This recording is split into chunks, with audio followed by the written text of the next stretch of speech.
आज हम जिस ग्रेट पर्सनालिटी की बात कर रहे हैं, एक बार ये नासिक से मुंबई मीटिंग के लिए जा रहे थे, जिसमें कुछ सीनियर्स भी बैठे हुए थे कि अचानक इनकी गाड़ी के टायर का पंचर हो गया। अब सब गाड़ी से उतरकर इधर उधर घूमने लगे, लेकिन ये शख्स ड्राइवर के साथ मिलकर पंचर लगवा रहे थे।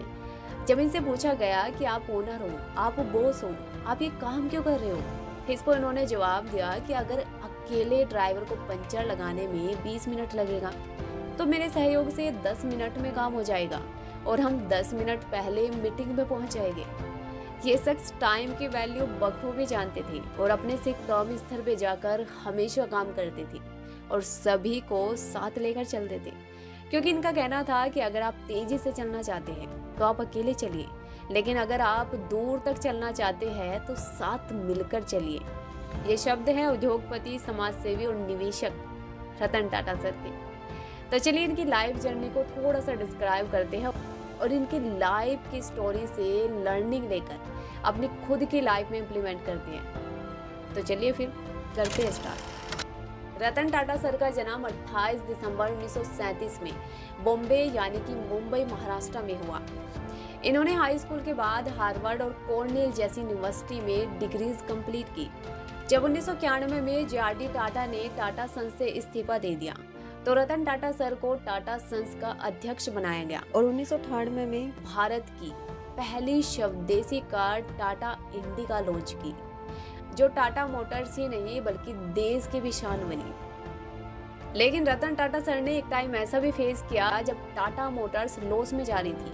तब रतन टाटा सर यूएसए गए और फोर्ड कंपनी से सहायता मांगी और उस टाइम पे फोर्ड कंपनी के इंचार्ज ने कहा कि जब आपको गाड़ियां बनानी नहीं आती तो आप ट्राई क्यों करते हो, आपकी कंपनी खरीदकर हम आप पर एहसान कर रहे हैं। रतन टाटा सर ये सुनकर बहुत गुस्सा हुए और कंपनी को बिना बेचे और बिना कुछ कहे वहां से भारत लौट आए और कंपनी में और ज्यादा मेहनत की और सुधार की और फिर उसे शिखर पर पहुंचा दिया।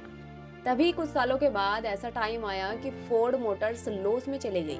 तभी रतन टाटा ने मौका देखते ही फोर्ड की जगुआर और लैंड रोवर को एक्वायर कर ली और तब फोर्ड कंपनी के इंचार्ज ने कहा कि आपने हमारी कंपनियां खरीदकर हम पर एहसान किया है। इससे पता चलता है कि रतन टाटा सर कहकर नहीं बल्कि करके दिखाने में बिलीव करते थे। वे कहते थे कि मैं राइट डिसीजन लेने में बिलीव नहीं करता बल्कि डिसीजन लेकर उन्हें राइट साबित कर देता हूँ। एक बार क्या हुआ कि रतन टाटा सर अपनी गाड़ी से कहीं जा रहे थे तो रास्ते में बहुत तेज बारिश होने लगी और ट्रैफिक भी बहुत ज्यादा था कि उनकी गाड़ी एक सिग्नल पर रुकी। तब उन्होंने देखा कि एक पति और पत्नी एक छोटी बच्ची बारिश में भीग रही है, क्योंकि वे बाइक पर थे और बच्ची बहुत छोटी थी। ये सब देखकर रतन टाटा सर भावुक हो गए। उन्होंने खुद से पूछा, क्या मैं अपने देश के आम नागरिक के लिए कुछ कर सकता हूँ? क्या मैं इन्हें बाइक की कीमत में कार दे सकता हूँ? और यहीं से उनके दिमाग में नैनो कार का विचार आया और 2008 में उन्होंने दुनिया की सबसे सस्ती गाड़ी टाटा नैनो लॉन्च की, जिससे एक मिडिल क्लास फैमिली भी इसे अफोर्ड कर पाए। लेकिन इसे सबसे सस्ती गाड़ी कहकर बेचा गया, जिससे उनके लिए एक डिजास्टर बन गया। लेकिन इनका कहना था कि जितना ज्यादा आप फेल होगे उतना जल्दी आप सीखोगे और उतना जल्दी आप सुधार करोगे और सफल होगे। और रतन टाटा सर ने 26/11 ताज अटैक में अपना बहुत बड़ा सहयोग दिया। 26/11 के बाद रतन टाटा सर ने ताज पब्लिक सर्विस वेलफेयर ट्रस्ट बनाया ताकि पीड़ितों उनके परिवारों की मदद की जा सके। उन्होंने खुद पीड़ित कर्मचारियों के परिवारों से मुलाकात की और उन्हें इमोशनली सपोर्ट देने के अलावा मेडिकल और एजुकेशन खर्चों पर भी ध्यान रखा। रतन टाटा सर कुत्तों के प्रति अपने अपार प्रेम के लिए भी जाने जाते रहे हैं। बॉम्बे हाउस में टाटा सन्स का ग्लोबल हेडक्वार्टर इस बात का प्रमाण है, जहां हजारों बेसहारा कुत्तों की देखभाल की जाती है।